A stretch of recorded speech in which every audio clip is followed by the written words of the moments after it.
नागपूर येथे नुकत्याच पार पडलेल्या ज्येष्ठ नागरिकांच्या राज्यस्तरीय जलतरण स्पर्धेत ठाणेकर जलतरणपटूंनी चमकदार कामगिरी साधली आहे। त्यात 27 ठाणेकर जलतरणपटूंनी स्पर्धेमध्ये 117 पदके जिंकून आपलं वर्चस्व राखले। अजित मर्दे यांनी 6 सुवर्ण पदके जिंकून पदकांचा षटकार ठोकला। अजित यांनी 45 ते 49 वयोगटात 100 मीटर फ्रीस्टाईल शर्यतीमध्ये 1 तास 16 मिनिटं 47 सेकंद अशा कामगिरीसह अव्वल स्थान पटकावलं आहे। त्यानंतर 100 मीटर बटरफ्लाय शर्यतीमध्ये 1 तास 27 मिनिटं 14 सेकंद अशी वेळ नोंदवून प्रथम क्रमांक मिळवला।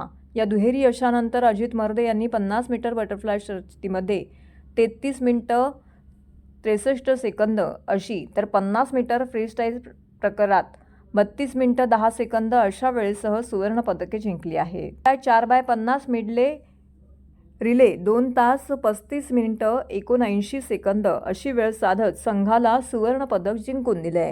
याच कामगिरीत सातत्य राखताना त्यांनी 4x50 मीटर फ्रीस्टाईल शर्यतीमध्ये 2 तास 20 मिनिटं 80 सेकंद अशा कामगिरीसह पहिले स्थान मिळवले।